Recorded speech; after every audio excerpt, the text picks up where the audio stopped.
Randi Grossman joins us, director of Lifeline, which is an organization providing relief aid to families who've been affected. Welcome, Randi. Tell us about the work that you're doing out there. Thank you, Connell. Thank you so much for having me on.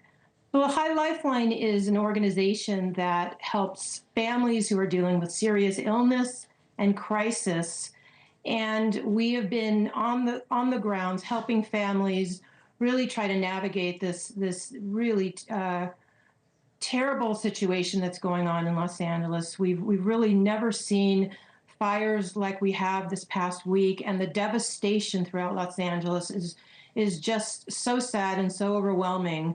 So we're providing support really with direct support, bringing supplies, clothing, needed materials to families who had to evacuate their homes, as well as being available for families who need to talk to somebody, right? Who need to help somebody process the. I mean, that's a huge part of it, right? I mean, we talk so much about the, I don't want to say the nuts and bolts of it, but the story, whatever's going on at the moment, and this is what's happened, and this is how many acres, and all of that, and then, but you don't want to get lost in the real human element, which is the psychological component. And what would you say about that? How are people doing? I mean, this is traumatic stuff.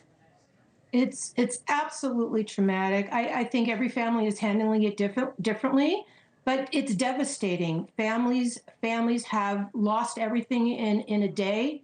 Their lives have been changed. Their lives have been uprooted, and just processing that, understanding that is challenging. And here at Lifeline, we run a crisis intervention program. It's actually an international program.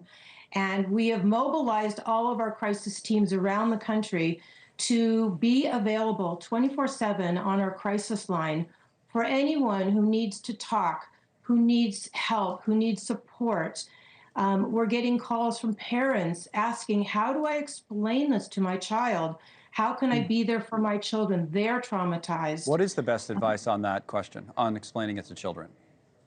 Well, I think you have to understand, first of all, as a parent, you have to be strong, but you have to meet your children with truth and be there for their questioning. So you want to make sure that a child feels like they're secure, that it's going to be okay, that things are changing, but their parents are going to be there and their community is going to be there to help them get through this. Such important work, and we thank you for just taking a moment to join us today. Randi Grossman. Thanks so much for watching. Just go to joinnn.com to find NewsNation on your television provider. And don't forget to click the red subscribe button below to get more of NewsNation's fact-driven, unbiased coverage.